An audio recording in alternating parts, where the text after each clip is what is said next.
Hi Kannada Veda YouTube ಚಾನಲ್ಗೆಲ್ಲ ಅಭ್ಯರ್ಥಿಗಳಿಗೆ ವಿದ್ಯಾರ್ಥಿನಿಯರಿಗೆ ಸ್ವಾಗತನ ಕೂಡ ತಿಳಿಸ್ತಾ ಇದೀಗ ಸಾಕಷ್ಟು ಒಂದು ಕರ್ನಾಟಕ ರಾಜ್ಯದಲ್ಲಿ 97,000 ಅಭ್ಯರ್ಥಿಗಳು ಈ ಬಾರಿ 2025ರಲ್ಲಿ ಒಂದು ಟಿ ಎಕ್ಸಾಮ್ ಅನ್ನು ಕ್ಲಿಯರ್ ಮಾಡಿರೋದಾಗಿರುತ್ತೆ, ಕ್ವಾಲಿಫೈಡ್ ಆದಂತರು ಮತ್ತೆ ಅದೇ ಹಿಂದಿನ ವರ್ಷಗಳಲ್ಲೂ ಕೂಡ ಅಭ್ಯರ್ಥಿಗಳು ಟಿ ಎಕ್ಸಾಮ್ ಅನ್ನು ಕ್ವಾಲಿಫೈಡ್ ಕೂಡ ಆಗಿರಬಹುದಾಗಿರುತ್ತೆ. ಸೊ ಇದೀಗ ಇಲಾಖೆ ಕಡೆಯಿಂದ ಒಂದು ಪ್ರಮುಖ ಮಾಹಿತಿನ ಕೊಟ್ಟಿದ್ದಾರೆ ಅಂತ ಹೇಳ್ಬೋದಾಗಿರುವಂತದ್ದು.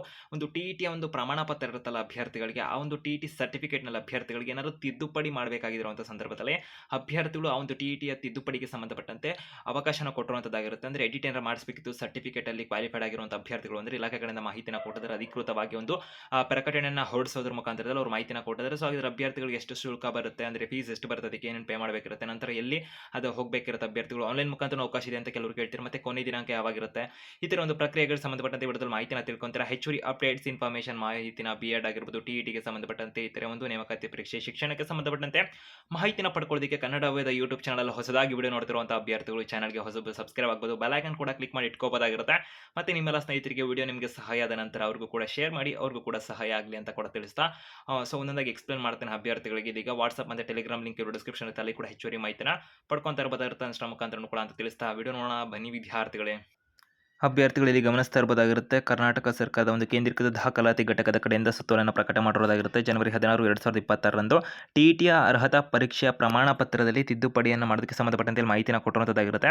ಇಲ್ಲಿ ಒಂದು ಟಿಇಟಿ ಸರ್ಟಿಫಿಕೇಟ್ ಇರುತ್ತಲ್ಲ, ಒಂದು ಪ್ರಮಾಣ ಪತ್ರ ಅಭ್ಯರ್ಥಿಗಳು ಅರ್ಜಿ ಸಲ್ಲಿಸುವಾಗ ಒಂದು ಅಪ್ಲಿಕೇಶನ್ ಆಗ್ತಿರ್ತಾರಲ್ಲ, ಆ ಸಂದರ್ಭದಲ್ಲಿ ಕೆಲವೊಂದು ಮಿಸ್ಟೇಕ್ಸ್ಗಳನ್ನು ಅವರ ಒಂದು ಇನ್ಫಾರ್ಮೇಷನ್ ಇರುತ್ತಲ್ಲ ಅದನ್ನು ಅಭ್ಯರ್ಥಿಗಳು ಅರ್ಥ ಆಗೋತ್ರ ಎಕ್ಸ್ಪ್ಲೇನ್ ಮಾಡ್ತಿರೋದಾಗಿರುತ್ತೆ ಇಲ್ಲಿ. ಸೊ ಅಭ್ಯರ್ಥಿಗಳು ಇನ್ಫಾರ್ಮೇಷನ್ ಕೊಡ್ತಾ ಇರ್ತಾರಲ್ಲ ವೆಬ್ಸೈಟ್ನಲ್ಲಿ, ಅದನ್ನು ಬೇಸ್ ಮೇಲೆ ಒಂದು ಸರ್ಟಿಫಿಕೇಟನ್ನು ಇಲಾಖೆ ಕಡೆಯಿಂದ ಪ್ರಕಟ ಮಾಡುವಂಥದ್ದಾಗಿರುತ್ತೆ, ಪ್ರಕಟಿಸಲಾಗಿದೆ ಅಂತ ಮಾಹಿತಿನ ಕೊಟ್ಟಿರುವಂಥದ್ದು.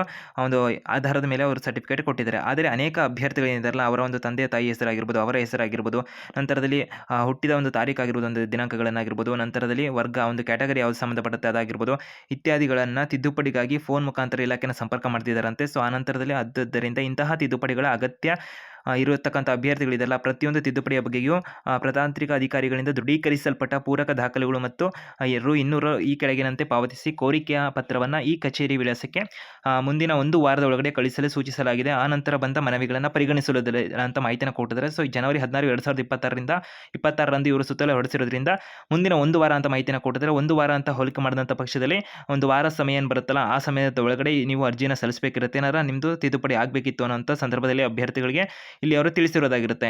ಇದೀಗ ಅಭ್ಯರ್ಥಿಗಳಿಗೆ ಅರ್ಥ ಆಗ್ತಿದೆ ಅಂತ ಅನ್ಕೊಂಡಿದ್ದೀನಿ.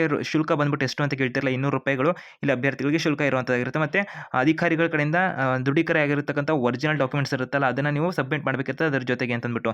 ಮತ್ತು ಯಾವ ಥರ ಆನ್ಲೈನ್ ಅಲ್ಲ ಅಂತ ಕೇಳ್ತೀರಿ, ಆನ್ಲೈನ್ ಇರೋದಿಲ್ಲ, ಅಭ್ಯರ್ಥಿಗಳಿಗೆ ಆಫ್ಲೈನ್ ಮುಖಾಂತರನೇ ಈ ಒಂದು ಪ್ರಕ್ರಿಯೆ ಇರೋದಾಗಿರುತ್ತೆ. ಇದು ಯಾವ ಥರ ಆಫ್ಲೈನ್ನಲ್ಲಿ ಅಂತ ತಿಳ್ಕೊಳ್ಳುವಂಥದ್ರಲ್ಲಿ ಇಲ್ಲಿ ಗಮನಿಸಬಹುದಾಗಿರುತ್ತೆ. ಶುಲ್ಕ ಪಾವತಿಸುವ ವಿಧಾನ ಮತ್ತು ವಿಳಾಸ ಲಗತ್ತುಗಳು ಅಂತ ಕೊಟ್ಟಿದ್ದಾರೆ, ಏನೇನು ಡಾಕ್ಯುಮೆಂಟ್ಸ್ ಬೇಕು, ಹಾಗೆ ಯಾವ ಅಡ್ರೆಸ್ಸು, ನಂತರದಲ್ಲಿ ಶುಲ್ಕ ಪಾವತಿ ಅಂತ ಎಲ್ಲ ಕೊಟ್ಟಿದ್ದಾರಲ್ಲ ಗಮನಿಸ್ಬೋದು. ಒಂದನೇದು ಅಥವಾ ಎರಡನೇ ವಿಧಾನ ಅಂತ ಇಲ್ಲಿ ಕೊಟ್ಟಿರುವಂಥದ್ದಾಗಿರುತ್ತೆ. ಮೊದಲನೇದಾಗಿ ಡಿ.ಡಿಯನ್ನು ಕಟ್ಟಬೇಕಿರುತ್ತೆ. ₹200 ಒಂದು ಡಿ.ಡಿಯನ್ನು ಯಾರು ಕಟ್ಟಬೇಕಿರುತ್ತೆ ಅಂತ ಹೇಳಿದ್ರೆ JDCSL ಒಂದು ಏನಿದೆಯಲ್ಲ ಪೇಯಬಲ್ ಅಟ್ ಬೆಂಗಳೂರು ಅಂತ ಇದಕ್ಕೆ ಕಟ್ಟಬೇಕಾಗಿರುತ್ತೆ. ₹200 ಡಿ.ಡಿಯನ್ನು ಕಟ್ಟೋದ್ರ ಮುಖಾಂತರ ವಿಳಾಸ ಏನಿರುತ್ತಲ್ಲ, ಸಹ ನಿರ್ದೇಶಕರು ಕೇಂದ್ರೀಕೃತ ದಾಖಲಾತಿ ಘಟಕ, ಶಾಲಾ ಶಿಕ್ಷಣ ಇಲಾಖೆ, ಕೆಂಪೇಗೌಡ ರಸ್ತೆ, ಬೆಂಗಳೂರು 560009ಕ್ಕೆ ನೀವು ಅಲ್ಲಿ ಕಳಿಸಬೇಕಿರುತ್ತೆ. ನಂತರ ಅಂದರೆ ಪೋಸ್ಟ್ ಮಾಡುವಂಥದ್ದು ಇರುತ್ತೆ ನಿಮ್ಮ ಒಂದು ಡಾಕ್ಯುಮೆಂಟ್ಸ್. ಏನೇನು ಡಾಕ್ಯುಮೆಂಟ್ಸ್ ಬೇಕಿರುತ್ತೆ ಅಂದರೆ ಕೋರಿಕೆ ಪತ್ರ ರಿಕ್ವೆಸ್ಟ್ ಮಾಡಬೇಕಿರುತ್ತೆ, ಏನನ್ನ ಅಲ್ಲಿ ಬದಲಾವಣೆ ಮಾಡಬೇಕಾಗಿದೆ ಸರ್ಟಿಫಿಕೇಟಲ್ಲಿ ಅಂದ್ಬಿಟ್ಟು. ನಂತರದಲ್ಲಿ ಡಿ.ಡಿ ಕಟ್ಟಿರ್ತಕ್ಕಂಥದ್ದು ಏನಿರುತ್ತಲ್ಲ CSLಗೆ, ಅದನ್ನು ಡಿ.ಡಿ ಕಟ್ಟಿರಬೇಕು, ಅದರದ್ದು ಒಂದು ಕಾಪಿನ ಹಾಕಬೇಕಿರುತ್ತೆ ನೀವು. ನಂತರದಲ್ಲಿ ಪೂರಕ ದಾಖಲೆಗಳು ಅಂತ ಕೊಟ್ಟಿದ್ದಾರೆ. ಇವಾಗ ನಿಮ್ಮದು ಡೇಟ್ ಆಫ್ ಬರ್ತ್ ಚೇಂಜ್ ಆಗಬೇಕಿತ್ತು ಅಂದ್ಕೊಳ್ಳಿ, ಅಭ್ಯರ್ಥಿಗಳು ಅದಕ್ಕೆ ಸಂಬಂಧಪಟ್ಟಂತೆ ಪೂರಕ ದಾಖಲೆಯನ್ನು SLC ಮಾರ್ಕ್ಸ್ಗಳನ್ನು ಪರಿಗಣಿಸ್ತಾರೆ. ಅದೇ ರೀತಿ ಅಗತ್ಯ ದಾಖಲಾತಿಗಳು ಏನಿರುತ್ತಲ್ಲ ಡಾಕ್ಯುಮೆಂಟ್ಸ್, ಅದನ್ನು ನೀವು ಸಬ್ಮಿಟ್ ಮಾಡಬೇಕಿರುತ್ತೆ. ಅದನ್ನು ನೀವು ಇಲ್ಲಿ ಪೋಸ್ಟ್ ಮುಖಾಂತರ ಇದಕ್ಕೆ ಕಳಿಸ್ಕೊಡ್ಬೋದಾಗಿರುತ್ತೆ ಈ ಒಂದು ವಿಳಾಸಕ್ಕೆ. ಅಥವಾ ಅಭ್ಯರ್ಥಿಗಳಿಗೆ ನೆಫ್ಟಿ ಏನಿರುತ್ತಲ್ಲ, ಇದನ್ನು ₹200 ಇಲ್ಲಿ ಪೇ ಮಾಡ್ಬೋದಾಗಿರುತ್ತೆ. ಅದಕ್ಕೆ ಸಂಬಂಧಪಟ್ಟಂತೆ ಇಲ್ಲಿ ಮಾಹಿತಿಗಳನ್ನು ಕೂಡ ಕೊಟ್ಟಿದ್ದಾರೆ. SBI ಬ್ಯಾಂಕ್ ಆಗಿರ್ಬೋದು, ನಂತರ ಅಕೌಂಟ್ ನಂಬರ್ ಆಗಿರ್ಬೋದು, IFSC ಕೋಡು, ಇದಕ್ಕೆ ಸಂಬಂಧಪಟ್ಟಂತೆ ಎಲ್ಲ ಕೊಟ್ಟಿದ್ದಾರೆ. ನಂತರ ಇಲ್ಲಿ ಅಡ್ರೆಸ್ ಕೂಡ ಸೇಮ್ ಇರುತ್ತೆ, ಇಲ್ಲಿ ಕೂಡ ಗಮನಿಸಬಹುದಾಗಿರುತ್ತೆ. ಕೋರಿಕೆ ಪತ್ರ ಆಗಿರ್ಬೋದು, ನೆಫ್ಟಿ ಚಲನ್ನ ಒಂದು ಕಾಪಿ ಆಗಿರ್ಬೋದು, ₹200 ಪೇ ಮಾಡಿರುವಂಥದ್ದಕ್ಕೆ ಸಂಬಂಧಪಟ್ಟಂತೆ ಪೂರಕ ದಾಖಲೆಗಳು ಅಂತೆಲ್ಲ ಮಾಹಿತಿನ ಕೊಟ್ಟಿದ್ದಾರೆ. ಈ ಮುಖಾಂತರದಲ್ಲಿ ಮುಂದಿನ 1 ವಾರದೊಳಗಡೆ ಅಭ್ಯರ್ಥಿಗಳು ಆ ಎಡಿಟಿಂಗ್ಗೆ ಸಂಬಂಧಪಟ್ಟಂತೆ ಅಪ್ಲಿಕೇಶನ್ ಹಾಕೋದಕ್ಕೆ ಅವಕಾಶನ ಕೊಟ್ಟಿರುವಂಥದ್ದಾಗಿರುತ್ತೆ. ಆನ್ಲೈನ್ ಮುಖಾಂತರ ಯಾವುದೇ ಅಪ್ಲಿಕೇಶನ್ ಹಾಕ್ಲಿಕ್ಕೆ ಅವಕಾಶ ಇರೋದಿಲ್ಲ. ಅಭ್ಯರ್ಥಿಗಳು ಕೊನೆಯ ದಿನಾಂಕ ಏನಂತ ಕೇಳ್ತಿರಲ್ಲ, 16ನೇ ತಾರೀಕು ಈ ಒಂದು ಸುತ್ತಲ ಬಂದಿರೋದ್ರಿಂದ ಅಭ್ಯರ್ಥಿಗಳಿಗೆ ಮುಂದಿನ 1 ವಾರ ಅಂತ ಮಾಹಿತಿನ ಕೊಟ್ಟಿರೋದು. ಆಲ್ಮೋಸ್ಟ್ 7ರಿಂದ 8 ದಿನ ಅಂತ ಪರಿಗಣಿಸ್ತಾರೆ. ಅಭ್ಯರ್ಥಿಗಳಿಗೆ 23, 24ನೇ ತಾರೀಕಿನ ತನಕ ಈ ಒಂದು ಅವಕಾಶ ಇರುವಂಥದ್ದಾಗಿರುತ್ತೆ. ಅದರೊಳಗಡೆ ಆದಷ್ಟು ಎಲ್ಲ ನಿಮ್ಮ ಸ್ನೇಹಿತರಿಗೆ ವಿಡಿಯೋ ಶೇರ್ ಮಾಡಿ ಅವರಿಗೆ ಒಂದು ಮಾಹಿತಿನ ತಲುಪಿಸಿ. All the best.